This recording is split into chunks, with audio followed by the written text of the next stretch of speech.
Alright folks, it's time to put on your party hat. We're going for a quickie, a fish quickie that is, and here it comes.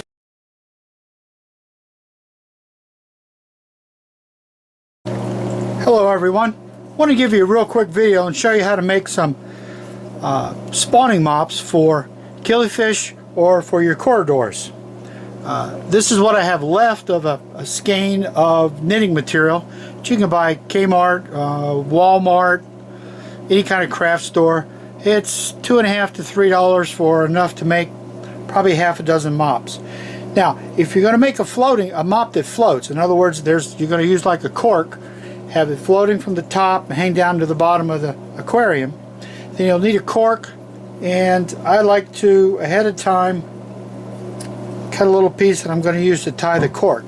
Now, it doesn't have to be a cork. It could be used a piece of styrofoam, could be a fishing bobber, it can be most anything that'll float.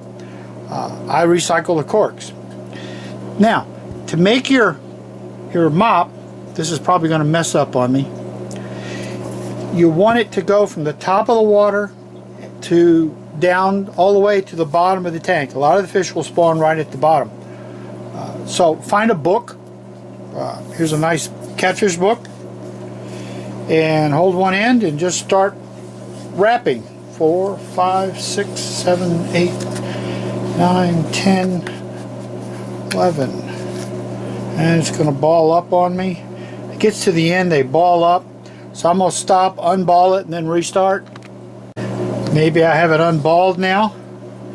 I think it was 11, 12, 13, 14, 15, 16, 17, 18, 19, 20, 21, 22, 23, 24, 25. Anywhere from 25 to maybe 50 wraps.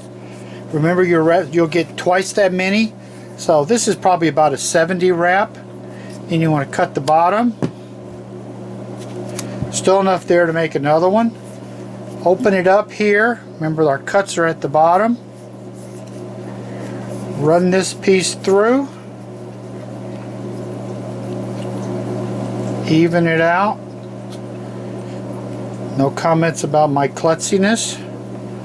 A knot will hold tighter if you'll wrap it twice the first time. It'll tend to stay put a little better. Not that, not there. A couple of good knots. Then, just to be cute, put your cork, float, whatever. I guess if you use a float, it's got that little hook on it, so you don't even have to do this part.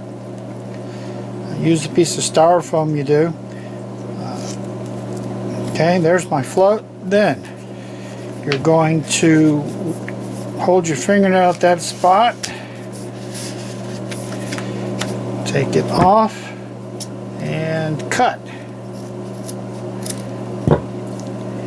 Now you have one floating mop. It'll take it a few minutes to sink, but it'll sink. Now, if you want to make one, this is going to be kind of redundant. Alright, now that shows you a floating mop. This will be a sinking mop. 2, 3, 4, 5, 6, 7, 8, 9, 10, 11, 12, 13, 14, 15, 16, 17, 18, 19, 20, 21, 22, 23, 24, 25.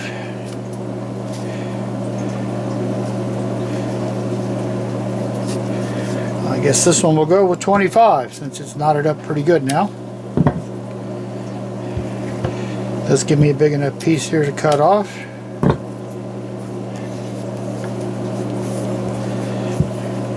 You still want to bring it up, tie it off.